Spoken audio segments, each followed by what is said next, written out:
maybe even, dare I say, hot takes about AppLovin. But let's jump into that. What are we thinking there? We're very excited.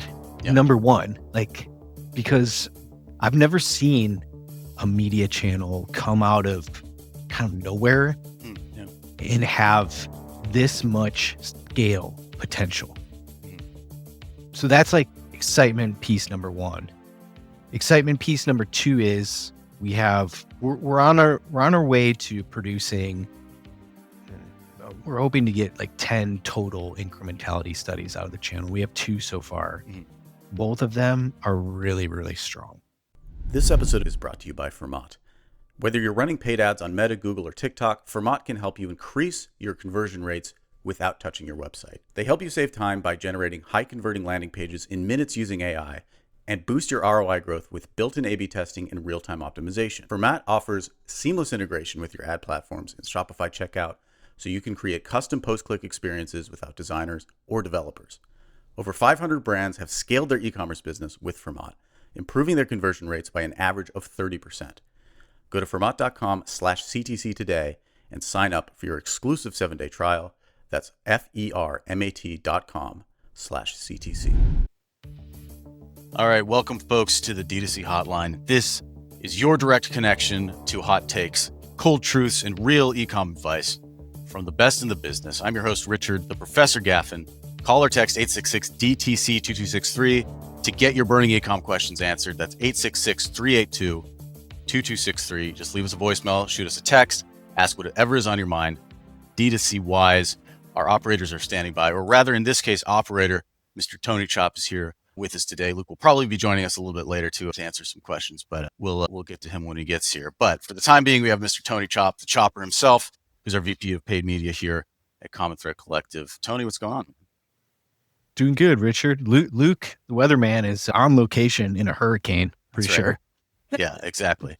Do some dangerous on-site reporting for us. We'll hear back from him when we get there. But I noticed no Hawaiian today. I mean, I guess summer's gone, huh? Yeah. Actually, here's the problem. I only have like 2, maybe 3 Hawaiian shirts, and I really gotta raise my game up for this D2C hotline. Yeah, I've been wearing the same thing over and over again. So thank you for the prompt, Richard. I'll go shopping. There you go. Yeah. Just put it on my card. It's totally fine. You'll notice that this is the only Hawaiian shirt I have, and I've been wearing it every single week. So I actually just put an order in for some more. So we'll look forward to seeing those later. But all right, for the time being, look, fall is here. It's getting a little chilly. Maybe not the right temperature for a Hawaiian right now, although next week we'll be back into it. But we got some questions here this week and a couple of sort of text message questions that I'm going to read off. We'll have Tony get into them, and then when Luke joins us from the hurricane, we'll kind of see what his take is on some of these as well. So let's start with the question that we had from a brand that's, I would say, like mid 7-figure range. They're like fairly well established, good base of organic revenue, but they really don't do anything on Google search, or paid search rather, beyond maybe like a little bit of branded defense or whatever. So his question was, how do I start with Google Ads? In other words, like, what's the sequence you should set things up in? If you're a brand that's of this size, what are the first steps that you take to get a successful Google Ads strategy in place? Okay. So this is going to sound maybe obvious, but the very first step, regardless of the platform, is signal. So the very first step is pixel. There's a couple different ways to go about that with Google Ads. And if you're on, let's just assume that you're on Shopify, the right way to do it now is to launch the pixel via the sales channel on Shopify. And that's going to set you up with the deepest level of integration. Caveat, when you set up the Shopify Google Sales channel and the pixel that way, the pixel in the Google Ads account is going to be set up with a bunch of events and conversions around page views and add to carts, and there's going to be a lot of signal in there. Let's put it this way: the Shopify Google Ads integration is like tons and tons and tons of signal, maybe too much potentially. So the thing that you want to focus on is to make sure that Google Ads conversion tag is wired up correctly and that you have one primary conversion.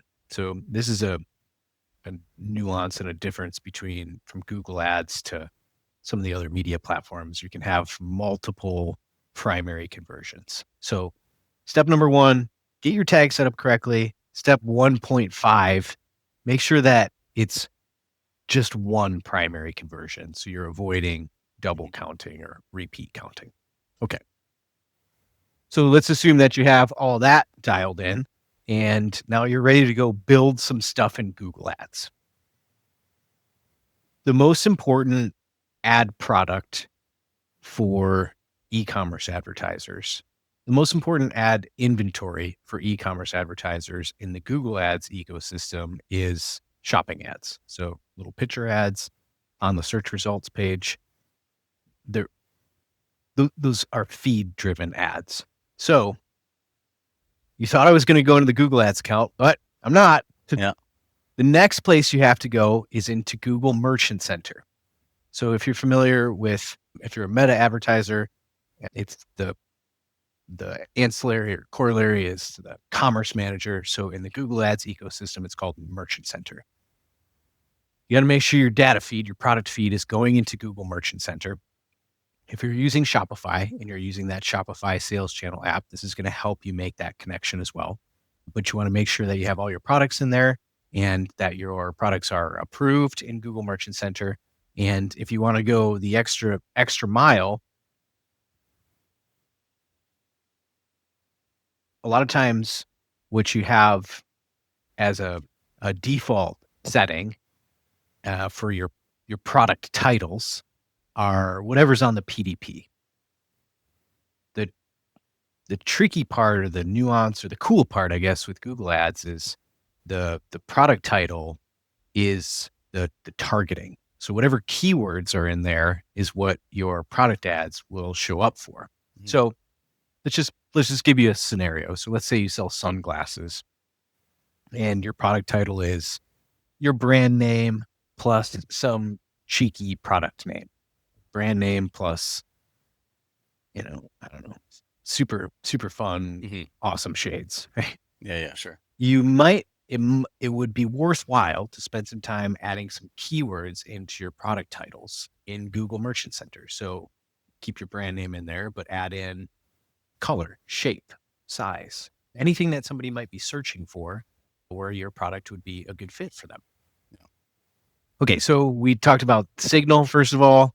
We talked about feed, second of all, and those are the two precursors to actually running the most important ad product in Google Ads for e-commerce advertisers, which is shopping ads. So now that you have all of this set up, you're going to be in the account. You're faced with a question now. How do I access this inventory? Google shopping ads. So you have a couple choices. The two primary ones are standard shopping or Performance Max. The difference between the two, standard shopping is a really specific inventory type where you're just buying those little picture ads. Performance Max campaigns have access to all of the inventory across all of Google surfaces. So shopping, search, YouTube, demand gen, discovery, display, Gmail, et cetera, et cetera.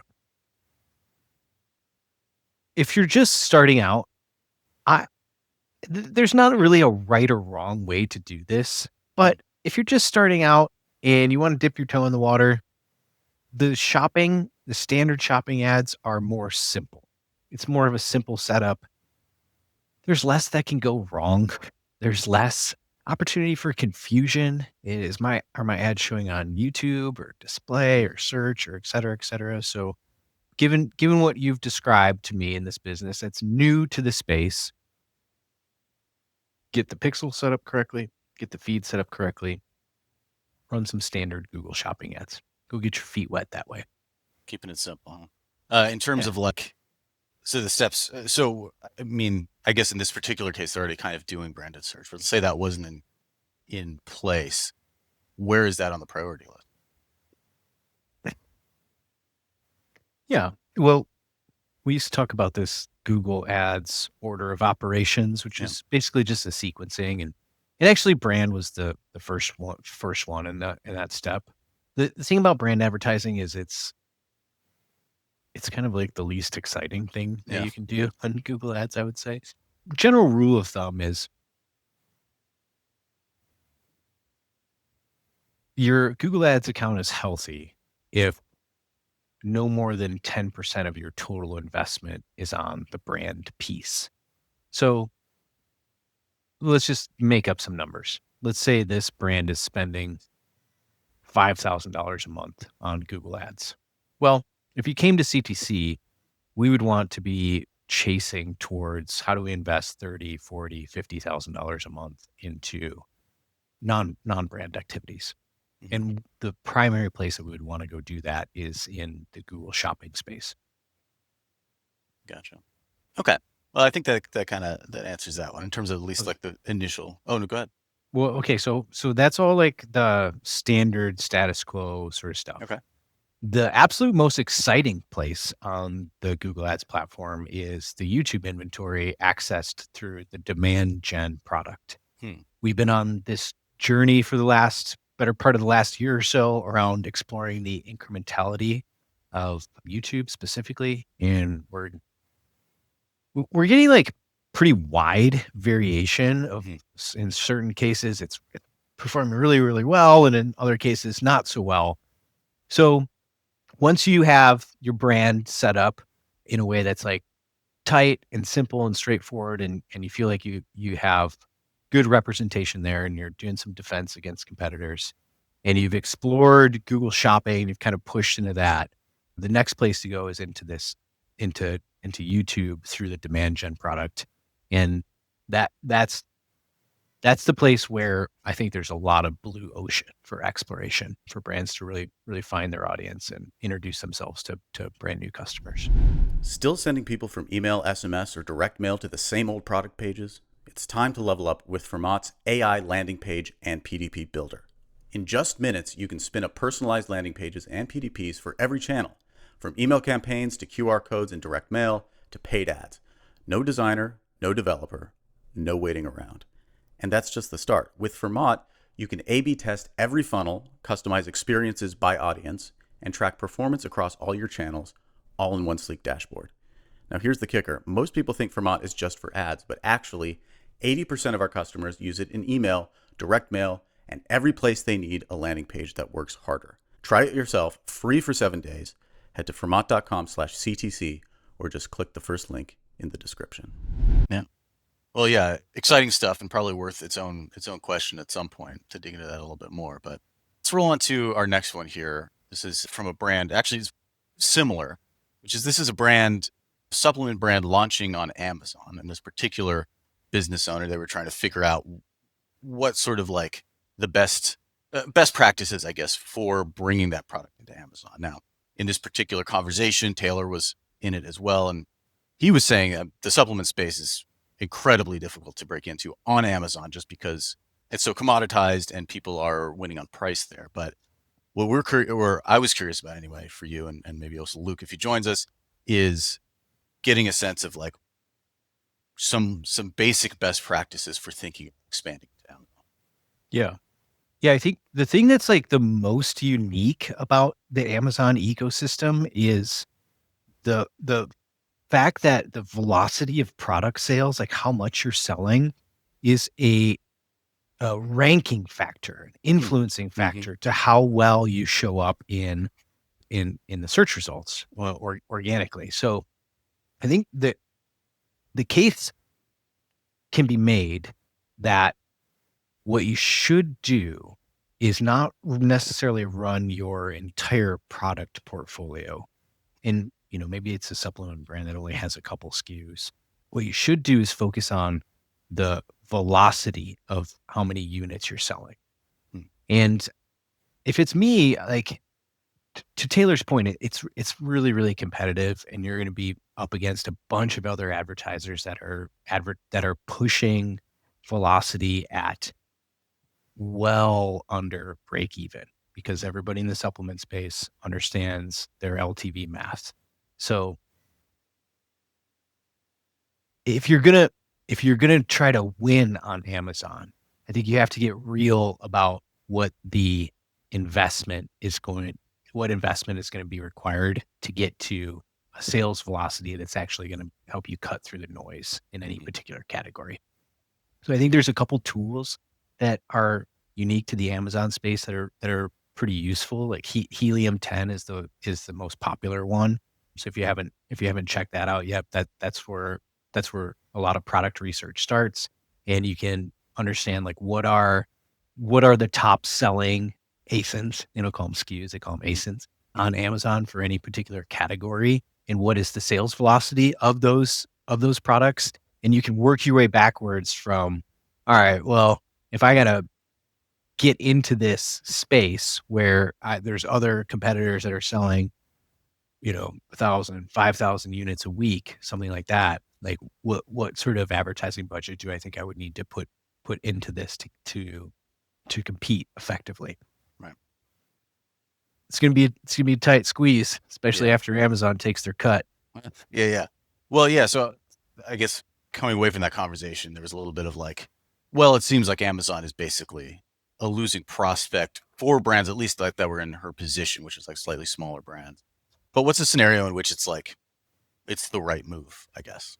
Well, it's just like anything else in business and in life in general. It's like decide and commit, right? Mm-hmm. So now what you need to do is understand the like researching the category and the products that are already popular in that category and their sales velocity is going to give you an analytical understanding of what you're deciding and committing to. And then you have to ask yourself the question, do I have enough resources to actually fight this fight? The answer might be no. If you're like totally bootstrapped and you don't have a meaningful amount of investment that you can deploy into creating awareness through advertising and accelerating your velocity on Amazon, you might not be setting yourself up to win. However, if your brand is producing a certain amount of cash flow already from some other place, potentially, I guess maybe it would be helpful to understand, is this like a brand new brand that's just starting out from zero? No, or I would say they're probably mid to late six figures. Okay. So you have some free cash flow. So I would offer that you think about this over the course of, how do we make Amazon work in a 12-month window, as opposed to how do we think about testing Amazon for the next week or so? If you look at it on that sort of with the end in mind, so like in 12 months from now, we want to be moving 5,000 units a week or whatever it is. So stair step your way to that. The first 3, potentially 6 months, you're going to be well under break even on your advertising investment.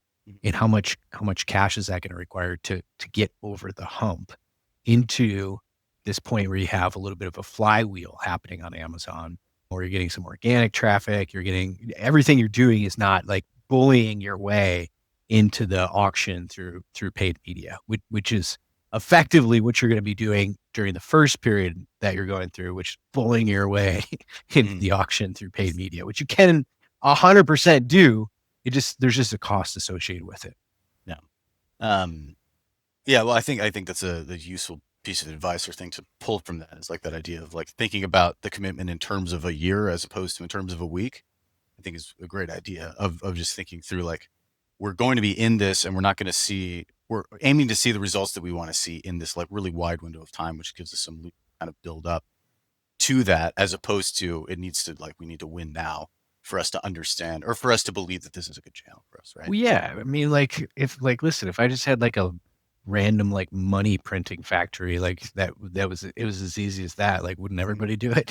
Yeah. Like it's not the way it works. And I think this is generally true of like channel expansion. Like here's where we see it work really well. Here's what it looks like. You start a brand, you go into Meta, you get Meta dialed in, Meta becomes your growth engine. You have the operational architecture around running the Meta channel, which includes creative input, some media buying, et cetera, forecasting, planning, all that stuff. You go, all right, cool. Now I can shift my energy over into another channel. And it's not this idea of like, hey, does such and such channel work? It's rather, we're going to become an Amazon advertiser. This is what it's going to take to do that. And just being real with yourself and with your team and with your financing partners and with your board and with everybody else around, like, decide, commit, understand what's really going to be involved, and then go become an Amazon advertiser. I like that. It's kind of like our HR guy, Dane, here at CTC, who just launched his own show, by the way, so check it out. Dane would like to say to us, like, when you want to become somebody, it's about a matter of, like, taking on the identity before you actually do action. Like, let's say you wanted to be a musician, you say to yourself, I am a musician, and then you go out and you do the work. And there's a little bit, it feels like that sort of metaphor parallels this a little bit. Like, commit to being an Amazon advertiser before you actually go out and do the Amazon advertising. Take that on first, say, we're going to do this for 12 months. This is going to be who we are. And then from there, you have a much better chance of success. Well, yeah, totally. Yeah. I mean, you asked me, we were talking earlier, Richard, and you're like, well, you want to talk about AppLovin. All right, cool. I'm going to parlay into AppLovin because we have 8 or 10 accounts that we're starting this month on AppLovin, and we've decided we're going to become AppLovin advertisers for these 8 to 10 brands. Now, in the starting point is we're looking across all these brands and we're doing incrementality test design, and we're basically saying, hey, it's going to cost whatever, 10, 15, 20, $30,000 just to learn how incremental the channel is, so that we can then go back and think about target setting and bigger investments and all the other pieces. Like, we're putting our chips in the middle here, knowing that this investment, this 10 or 20 or $30,000 investment, isn't necessarily going to create the biggest return, but it's the initial step on the journey of fulfilling the identity of, we are now an AppLovin advertiser. This is a channel that is part of our media stack. Well, speaking of Apple, I mean, we could pivot to that right now, which is, I know that you had some observations, maybe even, dare I say, hot takes about AppLovin. But let's jump into that. What are we thinking there? We're very excited. Yeah. Number one, like, because I've never seen a media channel come out of kind of nowhere and have this much scale potential. So that's like excitement piece number one. Excitement piece number two is we're on our way to producing. We're hoping to get like 10 total incrementality studies out of the channel. We have 2 so far. Both of them are really, really strong. The 2 that we have. Wow.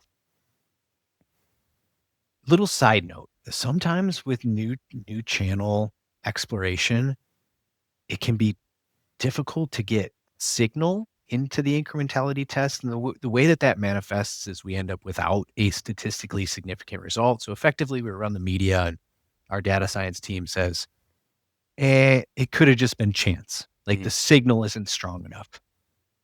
Both of these AppLovin tests that we've done so far, not only is the result really strong, but the signal is really strong too, which is a good indication that we're into an environment where we're creating meaningful incremental results as a result of deploying media. So those 2 things are exciting. And so we're in the process of, we have a cohort of projects that we're deploying a series of incrementality tests this month to sort of round out our portfolio understanding of the platform. A couple of things, these aren't really hot takes, I don't think, but just like kind of like Tony's curiosities about, like, why is this working? So, like, obviously the inventory. So AppLovin inventory is on mobile games. So people are spending time, a lot of time. There's a lot of impressions available. So, like, that's a piece of the puzzle. But there's 2 things that have stood out to me so far in this exploration that I think are interesting. Number one, the videos that show up are not skippable. Not skippable. 30-second non-skippable videos. So you're in the middle of playing Candy Crush or whatever the heck you're doing, and you're sort of locked in. And what's happening is you're waiting for your game to come back, right? And you're like, Candy Crush, Candy Crush, Candy Crush. And then this ad shows up and you're like, But you're waiting to go make your next Candy Crush move. So my intuition, my spidey sense is telling me like, we're getting attention. Yeah. We're getting attention, which is one of the hardest things to get. Mhm. And just the way the ad product sits in the experience of the user is getting attention by design. Yeah. Sounds- The other thing that's really, really fascinating, and I'm a signal guy, and I think like the signal is has more to do with our success than we would care to admit, or failure. Their pixel is fascinating. It's super, super deep. Hmm. So it has like they're throwing thousands of events. They're throwing. I actually don't know exactly what the number is, but I'm gonna guess that they're picking up 3, 4, maybe 5x the raw volume of events that the meta pixel is grabbing. So like add credit card information. So like basically everything that you do on a site, like every interaction point, every form that you fill out, every click that you make, they have an event tied to it. So my spidey sense is telling me we got a couple things that are happening here. We have a huge amount of inventory. We have an ad product that is sitting in this experience that compels attention, sort of demands it in some way. That's kind of interesting. Kind of similar to TV advertising. You know, like you want the show to come back, and if I were to draw a corollary to TV advertising, I don't know if this is a fact or not, but I think that there's probably I'm sure there is in fact something about where your ad sits in like was it the first commercial or last commercial or whatever else. Anyway, so it's like TV advertising, but it's only one commercial. So you got the whole chunk of the attention. And it's clear that this technology company has invested a bunch of energy and resources into the pixel and just basically picking up as much signal as humanly possible. Yeah. Well, it seems like, the factors combined make for like a really, really compelling product for sure. I mean, I think like having, I mean, I'm definitely not a mobile gamer per se, but having played a few of them, there is something about you actually only get one, like an interruptive ad, like a TV ad, but you're only going to see 30 seconds, which means that there's no reason to put your phone down and go do something else or whatever. Exactly. Right? And then you're also kind of like locked in. Obviously, you want to play your next round. So there's a little bit of an element of like, what if a slot machine showed an ad in the middle of it and then the ad went away, but you're compelling attention from somebody who's like locked in. And then because the ad's not that long, ultimately they don't really have any reason to put it away or to look away. So you're really getting you're getting eyeballs in a way that it feels like other types of ads. Richard, I don't know why I've never thought of this before, but we should go build an ad product into slot machines. Yeah, there you go. Well, I'm sure that there's a lot of regulation that says you can't do that. That would be my guess. But I mean, that's essentially what AppLovin has unlocked. It's exactly what it is. Exactly. It's not actually. And there's also this idea of like the idea of content portability in general. So like we live in DTC advertising. Meta is the 800-pound gorilla, and they're as such like all the creative pipelining is designed for 9x16s, sort of vertical video, potentially square. So that's the same ad format that we're able to use on AppLovin. So all of the easiest way to say it is like your best performing ads that are working on Meta are very likely to be your best performing ads on AppLovin. And one more piece of this puzzle, I've played a few mobile games over my days, and I think the ads are kind of crappy. They're bad. Yeah, for sure. So I think what AppLovin has done actually is introduce really, really sophisticated D2C advertisers and thereby advertising production. So really great ads into an ecosystem that is not typically used to seeing really great ads. So I think we have like, at least right now, the benefit of a little bit of arbitrage over the types of like really, really kick-ass ads we're making for these like really awesome D2C brands that we work with are showing up in this space where that ad really stands out. It really looks great. Yeah, that's cool. Any initial I know we've only won 2 complete tests so far. Any initial senses of like what the incrementality factor for AppLovin is right now in terms of percentage? 2x. 2x. Damn. Yeah. All right. Yeah. And so when a little bit of just making sure everybody understands what we mean by this. So we talk about the incrementality factor. Basically, all that is the platform tells us one thing. Platform says ROAS 1.0 or 1.5. So what we're measuring is 2x that. So the platform's telling us 1.5. We're measuring business impact as at a 3. So 2x is what we've seen in the small sample size and really strong signal. So really clear stat sig and more business impact than what the Pixel is reporting, which kind of makes sense because they built the platform to use 7-day click only attribution. There's no other way you can set it up. So when we know this from Meta, when we run tight 7-day click only attribution, that it's positively incremental. It means that the business impact is more than what Meta is telling us. So we're seeing a similar thing on AppLovin, which I think relates back to they have tight, what I would call tight attribution. Right. So 2x, pretty strong. I mean, just in kind of the scheme of things, I would say like the second highest or whatever is like what, 150, 170 as opposed to 200? Well, our default for Meta 7-day click is 120. 120, yeah. And we see it float pretty close to around that in all the incrementality tests that we've done. We've seen 160 or 180 a couple times. So yeah, so these are pretty high. Now we've gotten crazy readings from YouTube. We've seen like 5 and 6x. So the AppLovin one it's not the highest. It's not like the highest incrementality that we've ever measured. But, if we come out of this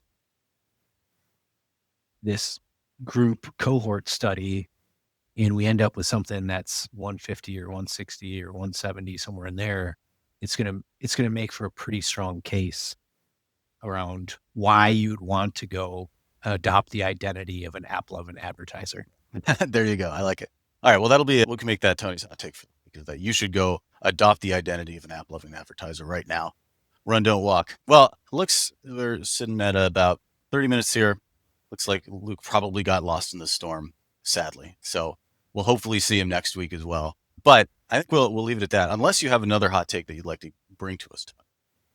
Oh boy, put me on the spot. You don't have to. I don't know. It's not that hot. I mean, my whole world right now is revolved. The big part of my world right now is like we have committed. CTC has committed to being an AppLovin advertiser, and it's just funny to me like how many the obstacles that present themselves in pursuit of that identity.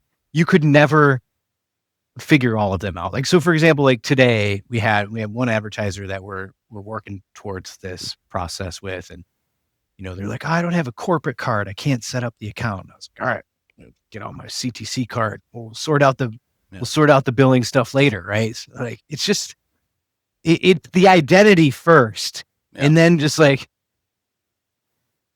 that's right.